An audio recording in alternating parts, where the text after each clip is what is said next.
नमस्कार दोस्तों, स्वागत है आपका हमारे चैनल एसके वॉइस पर। दोस्तों, आज की जो हमारी वीडियो है वह बिल्कुल अलग है। दोस्तों, कहते हैं कि एक स्त्री अपने पति के मृत्यु का कारण भी बन सकती है और वही स्त्री चाहे तो पति की उम्र भी बढ़ा सकती है। दोस्तों, इस कथा की विशेषता यह है कि जो भी लोग इस कथा को पूरे ध्यान मग्न होकर अंत तक सुन लेता है तो उसके घर में आने वाली बड़ी से बड़ी विपदा भी टल जाती है। तो आपसे मैं यही कहूंगा कि कम से कम एक बार इस कथा को अंत तक जरूर सुनें। और हाँ, इसे बीच में छोड़कर जाने की गलती न करें, वरना आपको पाप लग सकता है।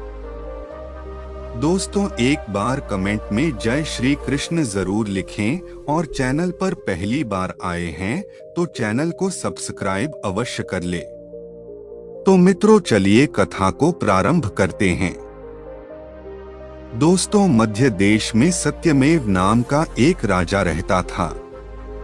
उनकी कोई संतान नहीं थी। संतान पाने के लिए राजा प्रतिदिन मंत्रों के उच्चारण के साथ 1,00,000 आहुतियां देता था। यह सिलसिला 18 वर्षों तक जारी रहा। एक दिन उनके इस यज्ञ और तप से प्रसन्न होकर माता लक्ष्मी प्रकट हुई और उन्हें संतान के रूप में एक रूपवान, गुणवान और तेजस्वी कन्या होने का वरदान दिया। देवी लक्ष्मी के वरदान से राजा को पुत्री हुई, जिस वजह से उन्होंने अपनी बेटी का नाम भी लक्ष्मी रखा। दोस्तों, लक्ष्मी बड़ी ही रूपवान थी। महल के आंगन में खेलते खेलते कब वह बड़ी हो गई, राजा को इसका पता ही नहीं चला। लक्ष्मी की शादी की उम्र होने पर राजा को बहुत चिंता सताने लगी। राजा को अपनी रूपवान कन्या के लिए कोई योग्य वर नहीं मिल रहा था। इस वजह से उन्होंने अपनी पुत्री से खुद अपने लिए वर तलाशने के लिए कहा। अपने पिता की बात सुनकर लक्ष्मी ने खुद ही अपने लिए वर ढूंढना शुरू कर दिया। एक दिन लक्ष्मी तपोवन में जा पहुंची। वहां उसने भाग्यनाथ नाम के सुंदर युवक को देखा।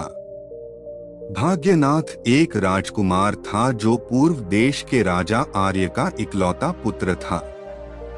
जब लक्ष्मी ने उसके जंगल में रहने की वजह पूछी तो भाग्यनाथ के पिता राजा आर्य ने बताया कि वे अंधे हो गए हैं और इसी वजह से उनसे उनका राज्य छीन लिया गया है। अब वह अपने परिवार के साथ इसी जंगल में रहते हैं। लक्ष्मी ने राजकुमार भाग्यनाथ और उसके पिता राजा आर्य के बारे में अपने पिता को बताया और इच्छा जाहिर की कि वह राजकुमार भाग्यनाथ से शादी करना चाहती है। राजा सत्यमेव बेटी को दिए वचन को पूरा करने के लिए तपोवन जंगल गए। वहां पहुंचकर राजा ने आर्य से मुलाकात की और उन्हें उनके पुत्र भाग्यनाथ के लिए अपनी बेटी लक्ष्मी से विवाह का प्रस्ताव दिया।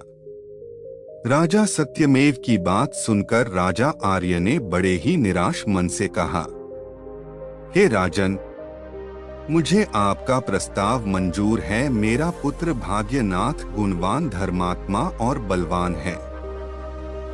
लेकिन नारद मुनि ने मुझे बताया है कि यह अल्पायु का है, जिसकी अगले वर्ष अमावस्या के दिन मृत्यु हो जाएगी।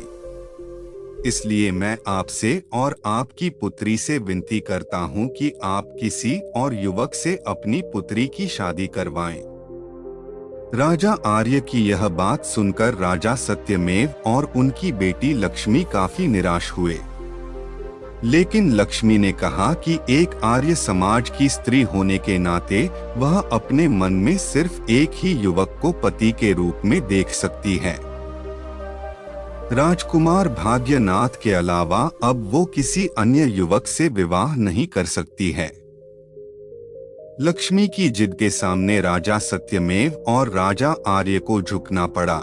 अगले ही दिन राजकुमारी लक्ष्मी और राजकुमार भाग्यनाथ का विवाह बड़े ही धूमधाम से कर दिया गया। लक्ष्मी रूपवान तो थी, लेकिन वह सर्वगुण संपन्न भी थी। ससुराल पहुंचते ही वो तन मन से अपने पति भाग्यनाथ और सास ससुर की सेवा करने लगी। देखते ही देखते 1 वर्ष निकल गया और भाग्यनाथ की मृत्यु का दिन करीब आ गया। जैसे जैसे दिन कट रहे थे, लक्ष्मी का मन उदास रहने लगा। उन्होंने नारद से पूछा कि क्या वह अपने पति की उम्र को बढ़ा नहीं सकती है। इस पर नारद ने उन्हें अमावस्या के 3 दिन पहले देवी सावित्री का उपवास करने और वट के पेड़ की पूजा करने का निर्देश दिया। नारद के बताए अनुसार लक्ष्मी ने भाग्यनाथ की मृत्यु वाले दिन यानी अमावस्या से 3 दिन पहले देवी सावित्री के नाम का उपवास किया और वट के पेड़ की पूजा साथ की अपने पितरों का पूजन भी किया। देखते देखते ये 3 दिन भी निकल गए और अमावस्या यानी भाग्यनाथ की मृत्यु का दिन आ गया। दोस्तों, हर रोज की तरह अमावस्या के दिन भी भाग्यनाथ जंगल में लकड़ी काटने गया और लक्ष्मी भी उसके साथ गई। लकड़ी काटते समय भाग्यनाथ ने लक्ष्मी को बताया कि अचानक उनके सिर में तेज दर्द हो रहा है। भाग्यनाथ की यह बात सुनते ही लक्ष्मी समझ गई, यही उसके पति के जीवन के आखिरी पल है। तो जमीन पर एक वट के पेड़ के नीचे बैठ गई और भाग्यनाथ का सिर अपनी गोद में रखकर सहलाने लगी। अगले कुछ ही क्षण में लक्ष्मी के सामने यमराज खड़े थे और वे भाग्यनाथ के प्राण को अपने साथ लेकर जाने लगे। लक्ष्मी भी यमराज के पीछे पीछे जाने लगी। यमराज ने पहले तो लक्ष्मी को बहुत मनाया कि वह जो भी कर रहे हैं वो पहले ही लिखा गया है, वो बस अपना कर्म कर रहे हैं। लेकिन लक्ष्मी ने यमराज की बात नहीं सुनी और वह उनके पीछे पीछे चलती रही। लक्ष्मी की इस निष्ठा और पति के लिए उसका त्याग देखकर यमराज काफी प्रसन्न हुए और उन्होंने लक्ष्मी को वरदान मांगने के लिए कहा। यमराज की बात सुनकर लक्ष्मी ने कहा, हे यमराज, मेरे सास ससुर अंधे हैं, आप उनकी आंखों की रोशनी वापस करने का वरदान दीजिए। यमराज ने कहा, ठीक है, ऐसा ही होगा, जाओ अब घर जाओ, तुम्हारे सास ससुर अब अंधे नहीं रहे। ऐसा कहने के बाद यमराज फिर आगे बढ़े, लेकिन लक्ष्मी फिर से उनके पीछे पीछे चलने लगी। यमराज ने लक्ष्मी को वापस जाने के लिए कहा, लेकिन लक्ष्मी ने मना कर दिया। उसने यमराज से कहा कि वह बस अपने कर्तव्य और पत्नी व्रत का पालन कर रही है, इसलिए जहां जहां उसके पति जाएंगे वह उनके पीछे पीछे चलेगी। लक्ष्मी की इस बात को सुनकर यमराज फिर से काफी प्रभावित हुए। उन्होंने लक्ष्मी को एक और वरदान मांगने के लिए कहा। लक्ष्मी ने कहा, मेरे ससुर आर्य पूर्व देश के राजा थे, लेकिन किसी ने उनसे उनका राज्य छीन लिया है। कृपया करके आप उन्हें उनका राज्य वापस मिलने का वरदान दें। यमराज ने लक्ष्मी के इस वरदान को भी पूरा कर दिया और कहा, जाओ अपने ससुर के राज्य में जाओ। अब वे जंगल में नहीं अपने महल में सोते हैं। यमराज ने इतना कहा और फिर से भाग्यनाथ के प्राण को लेकर आगे बढ़ चले।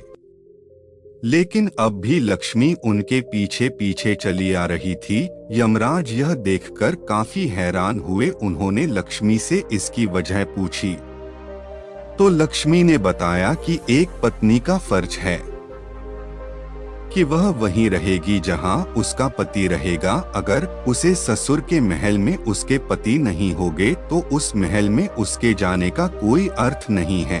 लक्ष्मी की इस बात को सुनकर यमराज काफी प्रसन्न हुए। उन्होंने लक्ष्मी से कहा, हे पुत्री, तुम न सिर्फ रूपवान और गुणवान हो बल्कि पतिव्रता भी हो। मैं तुम्हारे इन्हीं गुणों से काफी प्रसन्न हूँ। तुम मुझसे तीसरा वरदान भी मांग सकती हो। यमराज की इस बात को सुनते ही लक्ष्मी ने कहा, हे यमराज, आप मुझे 101 संतानों की मां बनने का वरदान दें। लक्ष्मी के इस वरदान को सुनते ही यमराज ने कहा, हे पुत्री, अब घर जाओ, मैं तुम्हारे इस तीसरे वरदान को भी पूरा करता हूँ। तुम 101 साहसी और पराक्रमी संतानों को जन्म दोगी। यमराज के इस वरदान को सुनकर लक्ष्मी ने कहा, हे यमराज, मैं एक हिंदू नारी हूँ और आर्य कुल की जन्मी हूँ, इसलिए मेरे जीवन में सिर्फ एक ही पति होंगे और वह भाग्यनाथ है। इसलिए आपको अपने वरदान के अनुसार मेरे पति भाग्यनाथ को फिर से जीवित करना होगा। दोस्तों, लक्ष्मी की इस बात को सुनकर यमराज और भी ज्यादा प्रभावित हुए और उन्होंने भाग्यनाथ के प्राण को वापस छोड़ने का वरदान दिया और लक्ष्मी से कहा, हे पुत्री, तुम अब वापस उसी वट के पेड़ के नीचे जाओ जहां पर तुम्हारे पति का शरीर पड़ा था। मैंने भाग्यनाथ के प्राण को छोड़ दिया और तुम दोनों को 101 संतानों के साथ ही अखंड सौभाग्यवती होने का वरदान भी दिया है। यमराज की बातों को सुनकर लक्ष्मी ने उनसे विदा ली और वापस उस वट के पेड़ के पास पहुंची जहां पर उसके पति का शरीर पड़ा था। जब वह भाग्यनाथ के करीब पहुंची तो उसने देखा उसका पति वापस से जिंदा हो गया था। दोनों जल्दी जल्दी जंगल से बाहर निकले और राजा आर्य के पूर्व देश पहुंचे। वहां पहुंचकर लक्ष्मी ने देखा कि अब उसके ससुर को उनका राज्य फिर से मिल गया है और उनकी आंखों की रोशनी भी वापस आ गई है। तो दोस्तों, इसलिए कहा जाता है कि एक पतिव्रता स्त्री पूरे घर को स्वर्ग बना सकती है। और आपको बता दें कि महिलाएं जो भी पूजा व्रत अपने पति या घर परिवार के लिए रखती है, वह कभी विफल नहीं जाता। इसलिए महिलाओं को पूजा व्रत अवश्य करना चाहिए।